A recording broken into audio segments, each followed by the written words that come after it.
But here's what he did. Rhyme it. Do you know how to rhyme it? Oh, please just rhyme it. And he really gets into Do it. you know how to rhyme it? Yes, of course. sir. We will you don't even be have to think rocking about LA. So let's rhyme it today. Rhyme it. Yes. We are gonna rhyme it. Just Yeah, rhyme that's it. where he just ran down. Everybody Amazing. rhyme I'm not it. going to remember any of it. That's good. That's the way to go. All over the rhymes today and rhyme it. I mean, now he's like on his feet. How are you guys? Whose Wow. Rhyme it.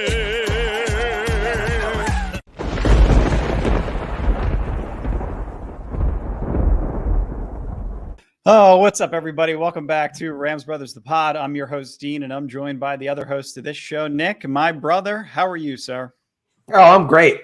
Last year, when I started wearing St. Louis Rams colors, the Rams in the playoffs, they turned it around.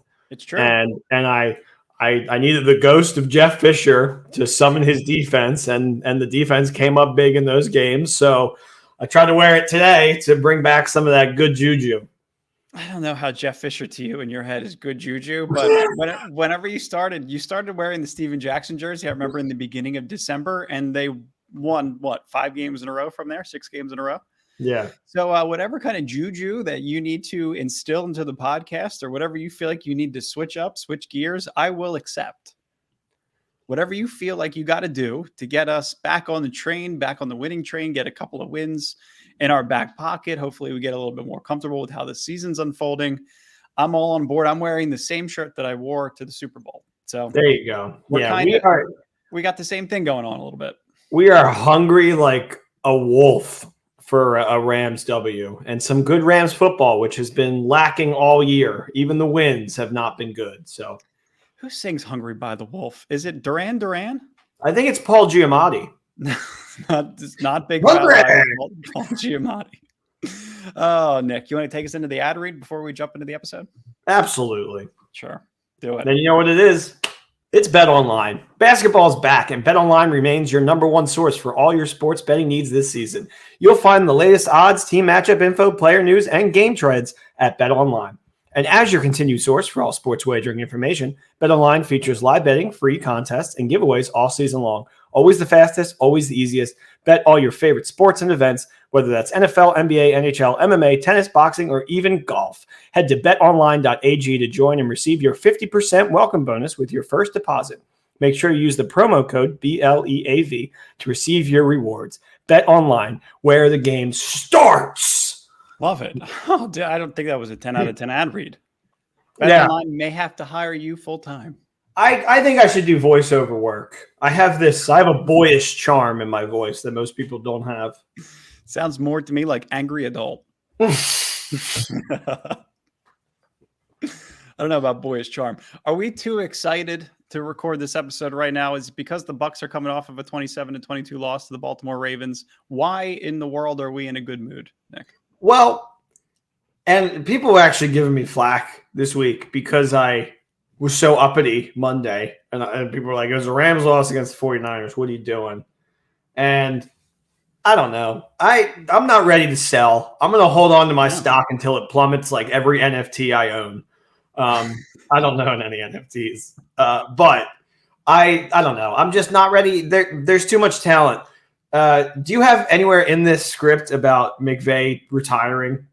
No, I don't. Not something that I really wanted to talk about today, because I feel like it's something that we talked about in the offseason. We talked about Aaron Donald potentially retiring. I don't feel like that's something it seems like a story that's being broken in a convenient time for the media to be able to capitalize on it. Yeah, I was going to say, I hope it's not in here because I don't want to address it at all. No. Because that is something that would bring my spirits down. And I just feel good right now. I know Brady is like, we look bad, but the Bucs look worse. I mean, at least we beat Carolina. They could not beat Carolina. So let's, I feel good. Tom Brady, 3-game losing streak. First time it's happened in 20 years. Last time they lost 3 in a row, or he lost 3 in a row, was 2002. My God. Crazy story there, right? So he lost to Drew Brees and LaDainian Tomlinson's San Diego Chargers. That team was really good. Jay Fiedler and Ricky Williams' Miami Dolphins. That team was also pretty decent. I'm not sure if they won the division that year, but they may have. And Brett Favre's Green Bay Packers to fall to 3-3 on the season. They actually lost 4 in a row. So this would be the first time since 2002. Also, if the Rams win this game, that Tom Brady lost 4 in a row. And it's weird because they went into that bye week back in 2002 after 3 straight losses. One of them was to the Packers, obviously, as we mentioned. And then coming off of that loss to the Packers, they lost to Brian Griese and Ed McCaffrey, Denver Broncos, right? So that was Christian McCaffrey's dad. So that's how long Tom Brady's been playing in this league. But Christian was 6 years old at the time, Nick. We were 8 and 9 years old. So it's been a little while. But I feel like this year, amongst every other year in the NFL, it feels like weird stuff can happen. History tends to repeat itself. So I hope that the Rams are in position to be able to come out on top and capitalize on the situation. Yeah.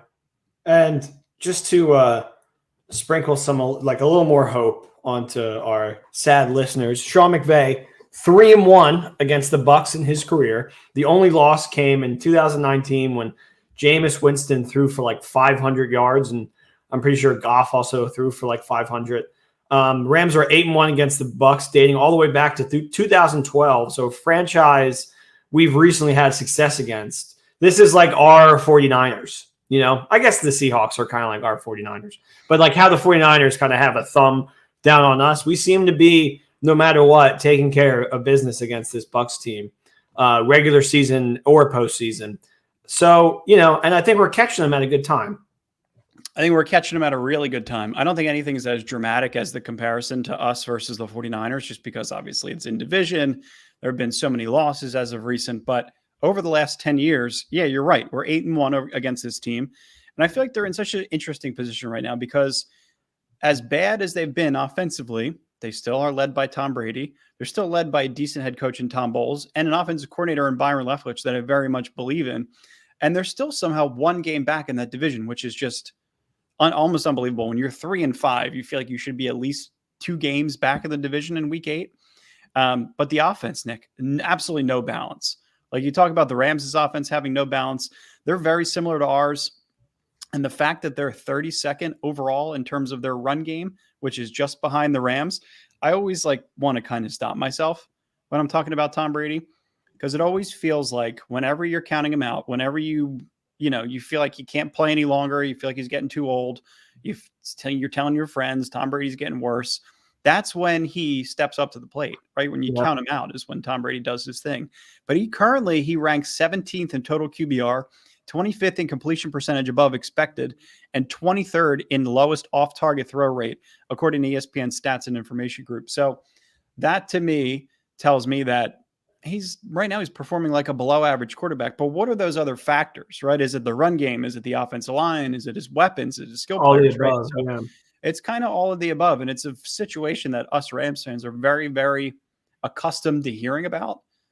So this didn't feel like it was an overly difficult podcast to prepare, just because I felt like I was talking about my own team as I was writing this. I was going to say Brady's 17th, whereas Stafford like 18th. I think Stafford's below that. Yeah.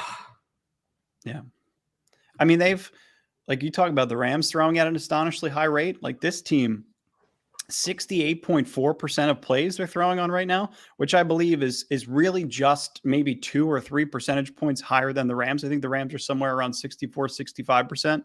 But somehow this offense last week had 9 pass catchers.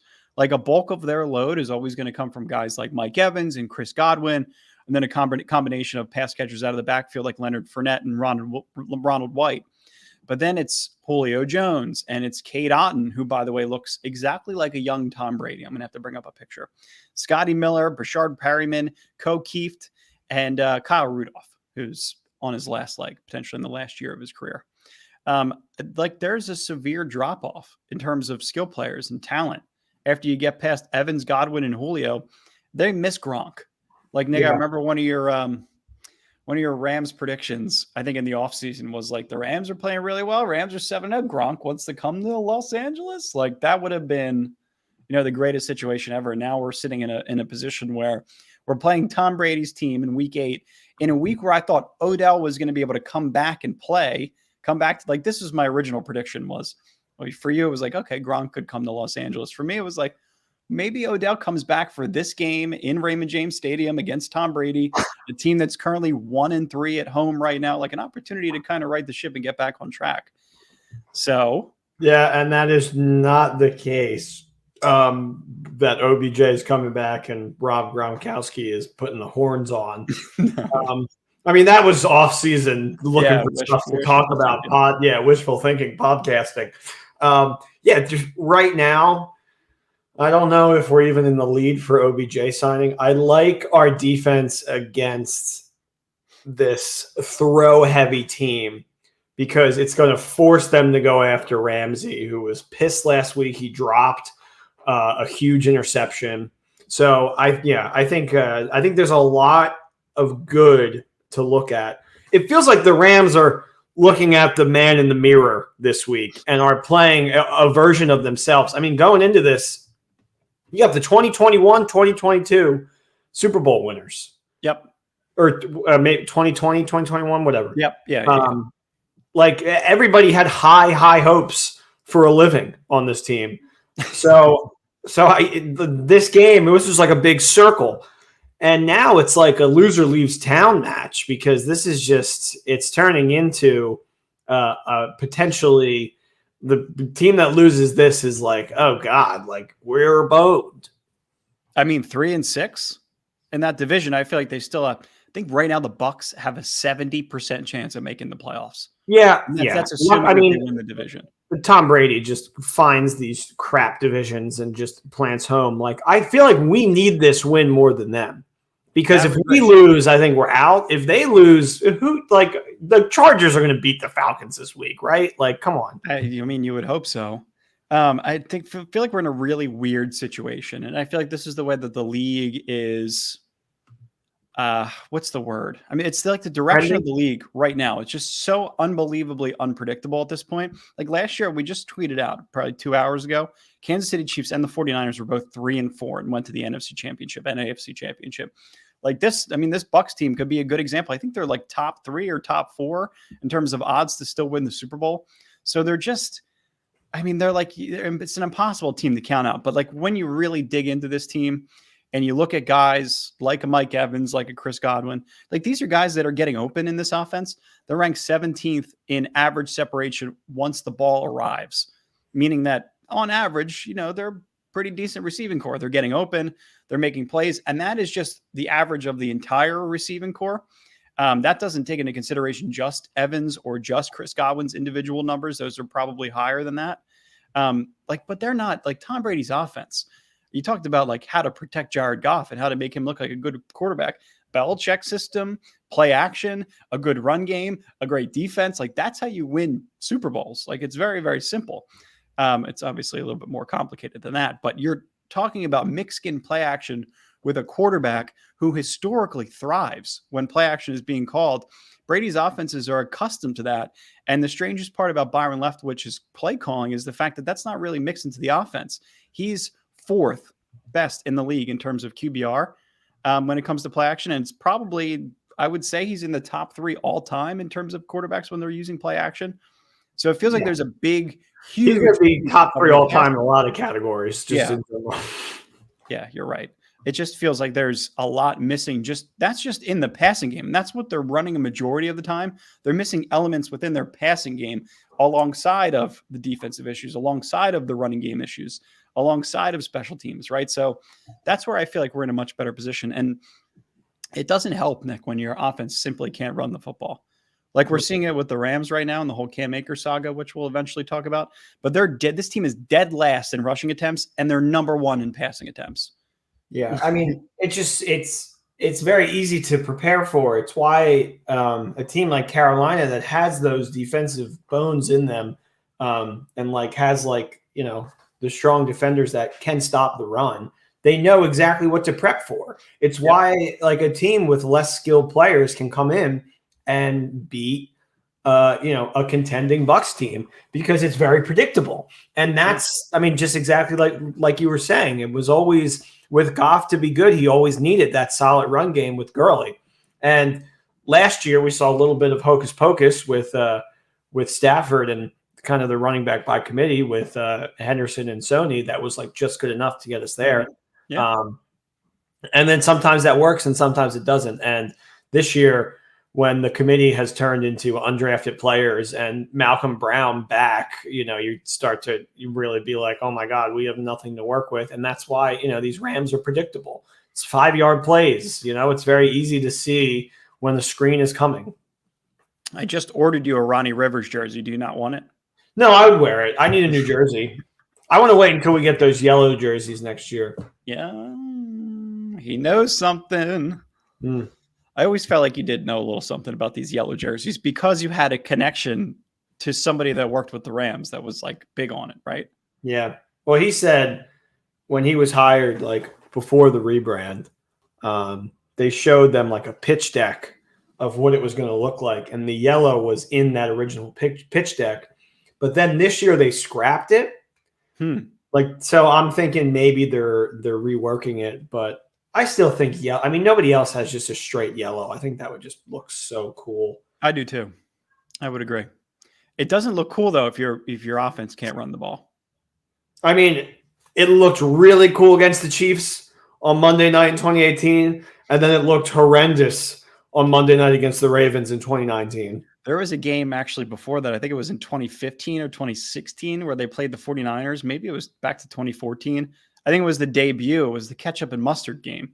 Like the very first iteration of the yellow jerseys versus the 49ers. It was just the ugliest game ever. I think they probably lost, 24-3 or something like that. I remember Tavon Austin was like the player of the game. Had to have been something like that. Yeah, weird situation. But like this Bucs team, Nick, they really can't run the football. Like they're dead last rushing attempts. They're averaging just 3.04 yards per attempt through the first 8 games of the season, which is on pace for dead last. And it would be the worst yards per attempt number since 2002. So they're a historically bad running game. We're a bad running game. They're historically bad. Their running backs are somehow worse than ours, averaging 1.6 yards before initial contact, which would be the worst since 2006. I mean, we're talking about like a team that will not commit to running the ball and a team that if they do commit to it can physically not run the ball. So, I mean, it really puts you in a good position where you can kind of pin your ears back, rush the passer, and get Tom Brady on the ground, which is what the Rams have done really well against Tom Brady when he's in a Buccaneers uniform. Didn't do it well when he was in a Patriots uniform, but since he's gotten to Tampa Bay, they've done a good job of pinning their ears back and getting him on the ground. Yeah. There's something about old man Rivers that you want to, knock some sense into. And this is the year to do it. I mean, if he gets a really tough hit by Donald, I don't know. He may not look the same for the rest of the game. Yeah, he took a couple of hits last weekend. I saw a lot of overthrows by him last weekend. I feel like, a lot of overthrows, a lot of miscommunications, timing issues look like they're off. He's not comfortable in the pocket, or he's trying to move around and make a play, or he's holding on to the ball for too long. Like all characteristics that Tom Brady does not have in his arsenal. So it's very odd having to see that, but it's also very, very much fulfilling when you know that team is going to be on the docket the next weekend, which is exciting. They've lost in terms of offensive line. Ryan Jensen's a big one. Like Leonard Fournette being as slow as he is, his mile per hour is, I think, 55 of 56 qualifying runners. So he's as slow as they come. Like, I don't know why they weren't in the market for a top tier back. They're seriously the most one-dimensional team I've ever seen in my life. It's crazy though, because they brought in this new coach who's supposed to be innovative and everything. And you got to think, you guys were like right there last year. You almost came back and beat the Rams. You're going to want to bring in top talent for this, historically goated superstar quarterback. And they made like no impressive moves this year. And it's just, that's how you're going to make splashes. I mean, look at the Dolphins right now. They're in a position. They put themselves in a position to be in that Super Bowl conversation. Same with the Vikings. They're adding pieces, and it felt like a little bit of like a white flag with the Rams and the Bucs, just being like, we're not making any moves. Yeah, Rams, Bucs, and Packers. Yeah, it's like, what do you mean you're not making any moves? Like you got like the whole league has studied your blueprint less, and they have taken it and they've ran with it, and now you're in a position to kind of push something forward, and you're just like, well, I guess we're not going for it. Yeah. Yeah. I mean, I think this is a really good way to kind of summarize the Bucs' offense. When you miss a player like Gronk and Mike Evans and Chris Godwin, who I feel like is on and off the field, and Julio Jones can't stay healthy, like this is the result of that. Being 25th in the league at converting third downs, that's 35%. They're just not a good third down team. And when you have Gronk on the field, when you have playoff Lenny, suited up in his LSU shoulder pads and he's making plays out of the backfield, your third down percentage goes way up. And that's when you're missing that top tier talent, Nick, and you're throwing to Cole Kieft and Cotton Britton or whatever the hell his name was. Like you're just in a situation where you can't convert. So you're giving the ball to Ronnie Rivers and Benny Skoranek. It's so funny. It's so funny how similar it is. It's very, very much similar. I want to pull up this picture because it's this picture of Cade Otton. I swear to God, it's Tom Brady. It's young Tom Brady. It's really young Tom Brady. Let me see if I can pull up a picture of him real quick. But while I'm trying to do that, it doesn't really look like him that much. Let me see if I could share my screen real quick. Present. Share screen. I want to look at this. Tell me if you think it looks a little like a young Tom Brady. No. You don't think so? No. Wait, let me see if I can find that. Kind of looks like him when he was young. Cade Otton. I don't know. You're giving me I think you need to get your glasses fixed. Maybe I do. You don't think a little Tom Brady here? No. I mean, just in like the size of the head, maybe. Yeah. That's probably where it starts and stops, though. They have a similar square head. Understandable. Another good way too, Nick, that I feel like is a good way to sum them up. I don't know who has Ryan Suckup in fantasy, but he's leading the league with 19 field goals this season. So that's how it's a really good indication of who the Bucs offense is. Like we talked about red zone struggles against the 49ers. We talked about that week over week over week, play calling, being able to commit to the run in the red zone, and the Buccaneers do it worse than us. I feel like I'm previewing a team that is identical to us with a couple of more missing pieces, and obviously the greatest quarterback in the world leading the way. Yeah. Yeah. And, arguably the greatest Rams quarterback leading our way. No, I don't think so. I think it's still it's between Warner and Stafford, right? I mean, Warner just has more time with the team and took him to 2. So we definitely have to lean Warner. But yeah, Stafford's certainly up there. And then third, but number 1 in our hearts, Jim Everett. Yeah. Yeah, definitely. Fourth, Garrett. I think he's number 1 in my heart, over some close family members. I don't know about that. Well, when you look at, your grandparents' basement of your entire life, and you go down there every holiday and, on the weekends, and you see a huge poster of Jim Everett, you're going to passing lane. Yeah. You're gonna, great poster. If you have a second, Google Jim Everett passing lane. It's a great poster. Yeah. Having your man cave or your basement or whatever. Moving on to the Bucs defense, Nick. I got to get that right there. I have it if you want it. Really? Yeah, maybe I'll bring it back when I come home for Christmas. Sounds good. Per Skip Bayless, Nick. Per Skip. It's my idol. This is the Skip Bayless tweet that I actually thought was alarmingly accurate, and I thought was a really good summary of what the Bucs defense has become. It's just mind-blowing to me that the Bucs defense gave up 231 rushing yards, while the Bucs offense ran for a mere 44 yards. The Ravens controlled the clock for 38 minutes to only 22 for Brady, who threw for 325 yards in just 22 minutes. The Bucs have turned into a bad team. Thoughts? Wow. That sounds like how I talk about the Rams. That's what I said. Skip your boy. That's so funny. I went into that Ravens game looking at it and just being like, no, like people are afraid to bet against Brady, especially after losses. And you show the stats where it's like after 2 losses, Tom Brady is 191. And I was just like, this Ravens team is fantastic, and they're going to come into Tampa and they're going to absolutely smoke them. And they didn't really smoke them, but they did a pretty great job of second half. They dominating that second half. And I don't think we're better than Baltimore. I don't think we're even on the same level as them. But you watch what they did, and Lamar didn't even do that many impressive things. he kind of just, did like the bare minimum, and they spread the defense out. They got matchups all over the place. They isolated the pass rush. They were able to run the ball effectively. That's all you got to be able to do against this team. Can we do any of that, though? I think we can pass rush. We need to bring the blitz more. I think we're like 30. We have like a 32% blitz rate. I think when you're playing old man Tom, you got to step up your they do. Rate. They blitz more frequently when they play against him.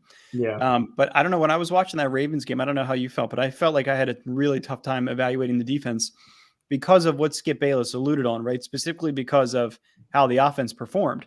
Like we talked about this earlier on in the season with the Rams. It's really tough to evaluate the defense holistically if you feel like the offense is having a really tough time sustaining drives and scoring. Like Vita Vea, I mean, that's him and Ndamukong Suh were great together, but right now it's just Vita Vea, right? It's like Aaron Donald without Von Miller. I mean, obviously Vita Vea, it's a tough comparison to make to Aaron Donald because it's not accurate. But, when you have a player that you love by your side that's contributing to your role on the field, like that's when you get up. That's when you play well. That's when double teams are going other ways and you're getting some freeness and some freedom, and you could rush the passer and make plays and clog gaps. And Vita Vea, he's the only truly dominant player that they have on the inside. He's the only true dominant run stopper that they have on their team. Like this Trion Chiacco guy that replaced JJP or JPP rather. You can't, like we talked about all these replacements, Nick, in the last episode that we did. We just went down the line. Who replaced who? Like Chiacco replacing JPP, like Sue not being there, the opposite of Vita Vea. Like they brought in Akeem Hicks. He's hurt. Shaq Barrett just tore his Achilles and he's out for the season. Like that's tough. Like those are some of your best defensive players. And that doesn't even go into the secondary. Like my only thought was too, and I'm watching highlights of Vita Vea. It's probably my favorite nose tackle in the league, but how many times in this game does Cam Akers just run right directly into his arms? Oh my God. Into his arms to pop the ball out. Yeah. Listen, I love Cam Akers. I don't know why I turned into Stephen A. Smith there for a second. I got possessed. The stuff that this man has done. I think he is going to contribute a lot to this team. And I love that they came to a understanding that even with, maybe you don't see eye to eye with the coaching staff and whatnot, but you're going out there and you're playing on the team. And look, there's a lot of camaraderie. Aaron Donald said he was smiling at practice today. Yep. I got flack on this. I think there's a lot of like McVay believers that are just like, he can do no wrong. And those people don't want to hear that maybe he's just not the best people person in situations with players because he is so good at that front, right? I just feel like it's not an excuse or anything like that. You probably feel like, oh, here comes Dean making another excuse for McVay. But he always gets compliments. This is something Whitworth always harped on, that he's such a good communicator. Like he's a next level communicator. But because he's so young and because of the season he's coming off of and because of some of the frustrations that have happened this season specifically with roster turnover and losing to the Niners, like you get caught up in the wrong moment. And if he's scheming up a game plan and Akers knocks on his office door and is like, hey, coach, how do we get me more involved with the game plan? And McVay's sitting there like, dude, I just tried to get you 15 carries in the last game and you're running into the back of our offensive tackles. Yeah. So I agree with you that I think McVay can probably get hot and heated in the worst of moments. And he probably does feel like he can do no wrong. But this is stuff. Cam Akers, they asked him like, so what happened with you and Sean? He was like smiling, looking down, smiling. We're going to keep it in-house. Like, come on, like give us some details. I know that they don't want this stuff to leak any more than it has. It's nice to see him back in the building, but we don't know what kind of situation actually happened. I think you're going to see some stuff that'll come out probably at the end of the year when he gets traded. Or if cut. he gets traded. Yeah, or cut. Because I know they save a lot of money if they cut him. But just similar to the stuff that happened when they traded Goff, where the reports were coming out that he was just like yelling at him like in like film sessions, like in front of the whole team and cursing at him, and Goff like couldn't take it. And I think that stuff. Not everybody is a Whitworth film guy. No, I know. Can just sit there and just take that. And when you're a coach, I think you have to be a leader that understands, where you stand with all of the, emotionally, people are different. Everybody is different. And I know that that's a tall task, but I think, you got to be, I think McVay is up for it. And sometimes maybe I think he's just a little too harsh. And I'm sure I'll be called a snowflake for this team. No, because nobody even really knows the true side of the story. So it's kind of like based off the emotion that coach is giving, that Cam Akers has been giving, and then you're trying to kind of form your own hypothesis based on what's happening. Yeah, and it's difficult, but I think getting Cam Akers involved, especially in a game like this where people know that you're not going to like you kind of have to like we were saying, the blueprint is present on how to beat the Rams and how to beat the Bucs. If you come out with a strong run game, a strong creative run game, I think the possibilities are endless. Yeah. So if you get Cam involved the correct way, and particularly in this game too, because of the fumbles that brought the Tampa back into that, not conference championship game. Yeah, it was a divisional round. We were the much better team in that game. Yeah, we were really obvious, the team back into the game. Yeah. Oh, I know that game was a nightmare. I think also McVay has a something in his brain about run games in general, because he was gifted with Gurley, and then the decline of Gurley, and then sticking to the run has never really, like outside of that 2018, 2017 years, has never done him good. Like in the NFC Championship game, all they had to do was run the ball. And when they did that, that's when the turnovers were forced. Mm-hmm. And then in the Super Bowl, he's saying, I'm not going to run it anymore. But then he calls like an amazing run going into the So, it's all very interesting. I would love to sit down with McVay one day. We got to get him on the pod. Good luck. He's not going to tell you anything. He'll be talking in his mysterious qualms. And maybe I bump into him in Mexico, and I'm like, Sean. That's when you get all the information. You don't like, oh my god, like an insider or anybody. You just be like, oh, are you Sean McVay? Can I buy you tequila? He'll be like, you're Nick Besby from Rams Brothers the Pod, October 7th, 1994. I have your T-shirt. Taryn Killam gave me one. I brought it actually. It's right in my room. You want me to go get Veronica to go get it? Hey guys, I love you. I really do. You know what? This could be Cam Akers' game, I think. Like it could be a situation where you feel like Cam Akers is getting right back into the swing of things. And with guys like Golston playing defensive tackle, who's truly an edge rusher, and Logan Hall, who they drafted, he's on the inside. Those guys get pushed right off of the line of scrimmage. Even with our offensive line, there's an opportunity to win at the line of scrimmage. You're not going to beat Vita Vea, but you'll beat Golston, you'll beat Logan Hall. And if these guys are supposed to be edge rushers and they're playing on the inside, like you're just trying to fit square pegs in round holes, and it's not going to work, right? So on the back end, you're missing Jordan Whitehead. He was in the secondary. He was having a great year right now with the Jets. Like Keanu Neal, he replaced him for the Bucs. He's not a great player. Like the cast is different, like we talked about in the last episode. Devin White's getting flack after signing that massive, I think it was $100 million contract. Warren Sapp literally told Devin White to rip the C off of his chest after the last defensive performance that they had against Baltimore. And Levante David, he's also not having a great year because of all of this, because of all of these factors that are moving around within this defense. And truly, Nick, it's just a lack of personnel. Like they're not a bad defensive team. They just don't have the same personnel that they've had from year to year, and they're not intimidating at the line of scrimmage.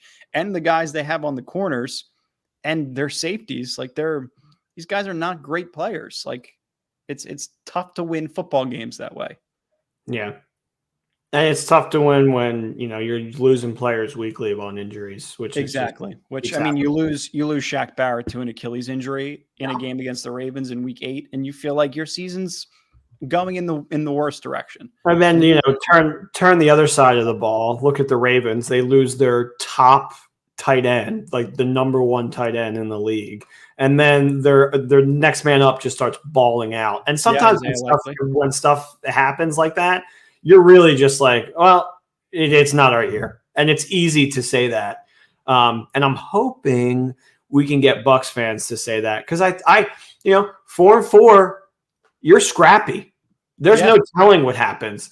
I want this Rams team to look like, do you remember that 2018 Eagles team after they won the Super Bowl and Nick Foles came back? Yeah, the double doink year where they got hot at the right time and they were like a throw away from beating who was it? The Saints in the divisional round. Yep. I feel like that's our ceiling, except they make that throw. And so I'm really excited for this game for the first time in a long time, because the last couple of games it was the Panthers where it was like, we better freaking win. And then the Niners where it was like, we're going to lose. Yeah. Well, this is where, and I after doing all of this and reading through Twitter and everything, this was the one takeaway that I felt like gave us the most advantage out of everything. Coaching has obviously been a huge point of concentration throughout this entire season. But Todd Bowles specifically, everybody thought he was going to be, a replacement to what was his name? Bruce Arians. Everybody thought he would be a legitimate replacement to Bruce Arians. There were no legitimate People thought he was going to be better. People thought he was going to be better for sure. And he comes out and says, was a quote by Todd Bowles from yesterday. Even though the Rams' running game has struggled this season, they generally run the ball at least 20 times a game in effort to keep the defense off balanced. So as soon as I read that, I'm like, what? What are you watching? When was the last time the Rams ran the ball 20 times in a game? I think bringing this guy in, everybody just assumed they were going to, he's the Liam Cohen of this team. Clearly. It's so similar. I'm looking at the Manning in the mirror. I just think the more I learn about this Bucs team, the more I'm just like, my gosh, we are their carbon copy. So 49ers, they had 18 rush attempts, not 20. Yeah, pretty close. And Henderson had 8. And who else had? Ronnie Rivers had 7. Let's see Carolina. They had 29 rushing attempts. Carolina, but only 12. Yeah, 12 from Darrell Henderson and 7 from Malcolm Brown. Yeah, they kind of towards the end of that game. Let's see. Who did they play the week before Carolina? Oh, come on, guys. They played the week before Carolina. Cardinals? I think it was Cardinals. They haven't played that many games. Hold on. We're getting there. Cardinals. Because they went back and it was like win-loss for a little bit. Let's see. They ran the ball exactly 20 times against Arizona. But keep in mind, 3 of these are Matthew Stafford for 2 yards. 4 carries from Henderson. 12 from Cam Akers. It's just, Yeah. I don't think that if you're prepared for the Rams to run the ball 20 times from a bell cow like Darrell Henderson or for Cam Akers, and you're not preparing the right way to play this team. With that in mind, Stafford's throwing the ball for 50. He's thrown 55 times in this game, like Jared Goff did in 2019. That's my thought. That 2020 season when the Bucs won the Super Bowl and the Rams beat them, and that was that game was so magical for me. I remember that regular season game that we beat them. Yeah, I feel like that was their Super Bowl that year. And they were the same. They were +3 dogs. And now they're back to, I think it's the line moved to +2.5 right now. So Cowboys were that game we were leaving out. Oh, God. Cowboys. That's the why. Game we all wanted to forget. We ran the ball 15 times in that game. So my point is somewhat moot, but also valid. It's like a cow's opinion. It's moo. It's moo. All right. I think I'm ready for some picks. Are you ready for Nick's picks? I'm ready. Finally. Why don't you give us the ad read then, Dean? Let's do it. Liquid Death. There is a new water brand out there. You may have heard of it. You may have not. It's Liquid Death. Whoa. It looks like a tall boy, but it's actually just a mountain spring water. Tell me That's more. available. It's available still sparkling and 3 wonderful flavors.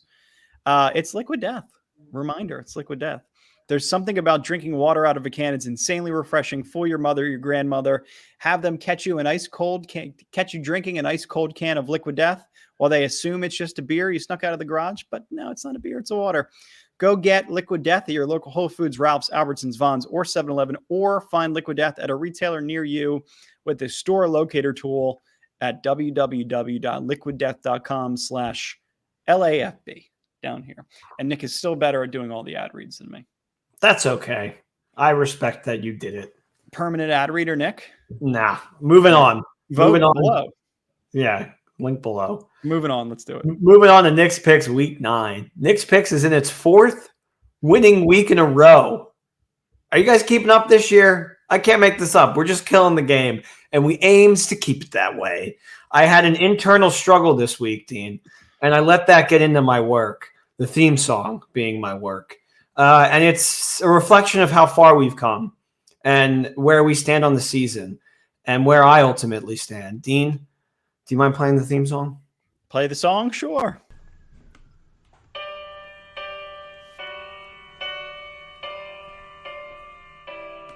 Sounds like a Muppet song.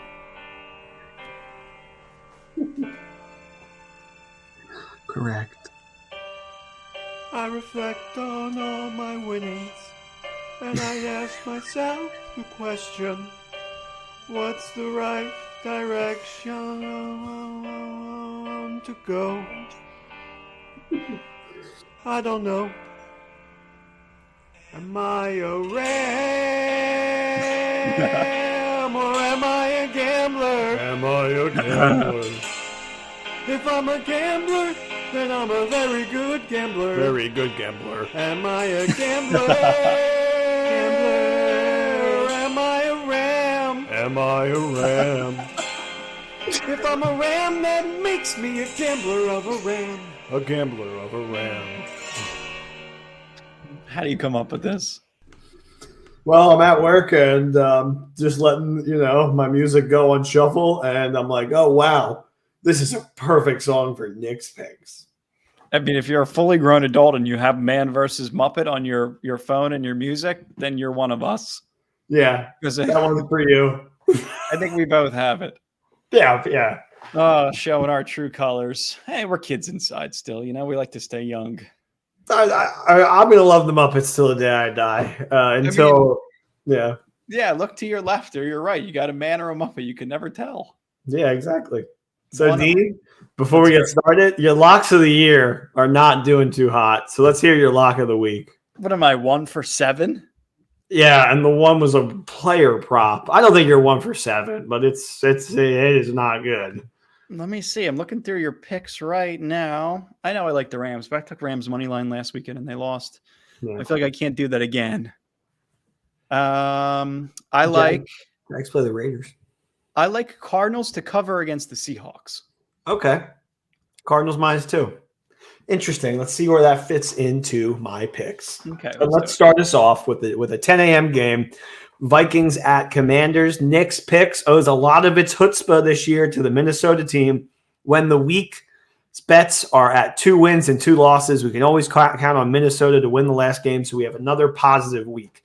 Like it, I love it. The Vikings in this spot. Colin Cowherd, you win this game, you have a chance to be a force going into the Bills next week. A game you can afford to drop. This one should be circled if you're Minnesota. This is the Kirk revenge game. No one believes in the Vikings, even though they have 1 loss, which is great because people keep betting against them, and we keep winning off of their L's. Commanders had a loss. What'd you say? I said it's a primetime loss, by the way. For some reason, that team always loses in prime time. Yeah, interesting. Commanders had a miracle win against the Colts, but their magic show ends now. Minnesota picked up Hawkinson. That was my favorite move by any team. They're all in. They're just going to tear apart this Commanders team. We're buying a half point because that's been a part of our Vikings juju. I think they're going to cover -3. As I was writing this, the line moved from -3.5 to -3. So I'm taking. It was going to be buying a full point, Vikings -2.5, but we can just buy the half point. So it's still Vikings minus 2.5. 27-20. Vikings win by 7, but we're happy because we only needed them to win by 3. I also love the over at 43.5. I think the Vikings are capable of hitting that on their own. Heineke will help, but yeah, the Commanders also are a team that usually hits the over. So I like the over as much as I like the Vikings there. I kind of want to switch my pick to Vikings money line. Okay. You can have a minus 175 pick. That's fine. Okay. Yeah. How about I take 2 picks this week? Okay. Dean's nuts. Parlay. I like it. Okay. Well, no. We'll just give you 2 separate. We'll give 3 picks. We'll give you the 1, 2, and the parlay. All right. Okay. Parlay it is.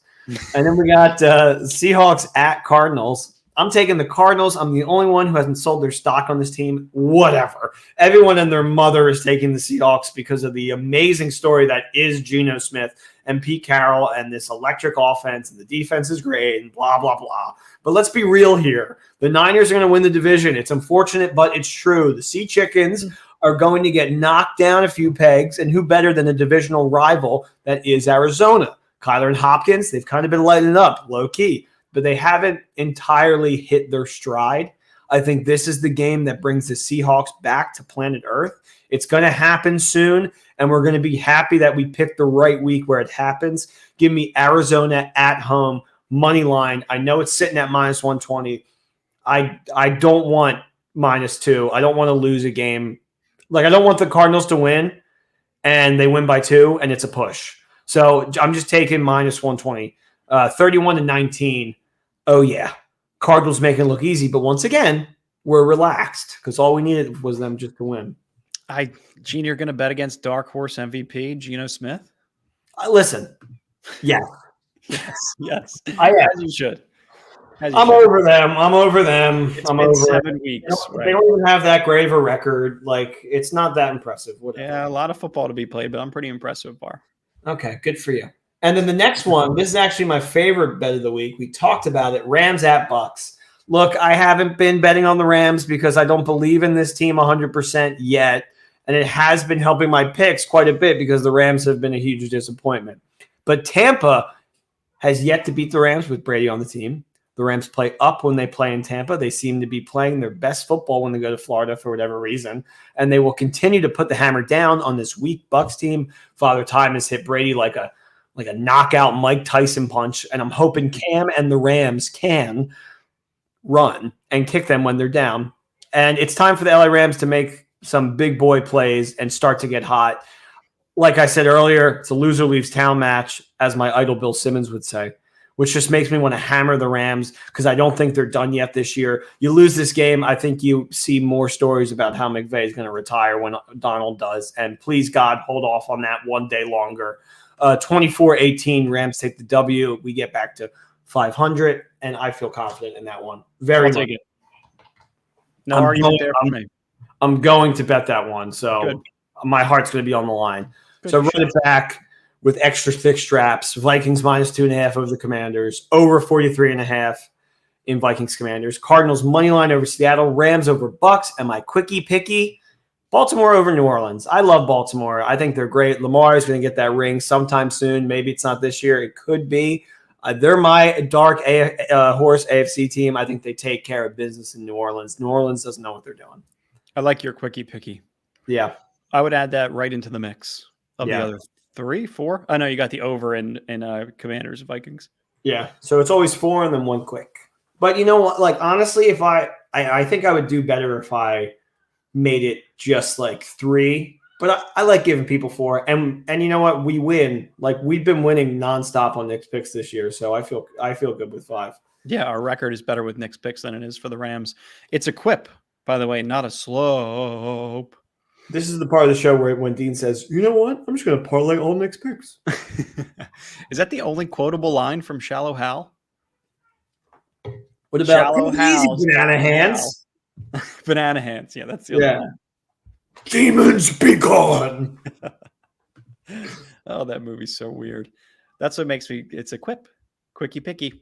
All right. Worst part about that movie, Jason Alexander having a tail. That plus the hair that they put on him. Let him be bald. Yeah, let him be bald. Be bald. And the tail, it takes such a weird turn after like an hour and 36 minutes. It's like, here's one last minute of Jason Alexander with the tail. Yeah, and then like the final shot, his tail is like wagging. Oh.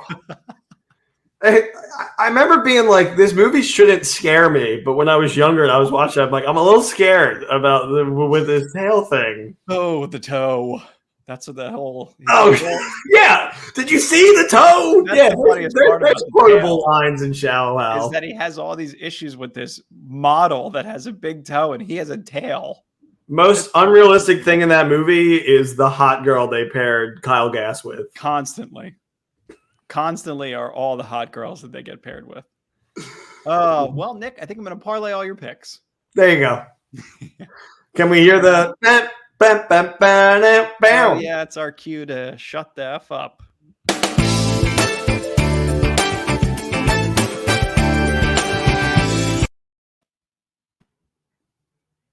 Like and subscribe. Thanks for joining us, guys. Yeah, hopefully you're enjoying the content. If you are enjoying it, comment. If you're not enjoying it, tell us how to tinker. Maybe better. Yeah, like and subscribe because we're on YouTube now. So go to YouTube and check us out, please. That would mean a lot. And it would mean a lot. Feedback's appreciated. We love you guys. Thanks for listening. Go Rams. We're getting back on track this weekend. Yeah, whose house, guys? Horns up. Don't give up faith yet. I'm wearing my Jeff Fisher colors. I got the patch on. Jeff Fisher just makes me think deep dive into the bottom of the ocean. Stop saying that name. It worked last year. Whatever. I'll give it to you. All right, guys. Peace. Dive into the bottom of the ocean. Thanks for listening.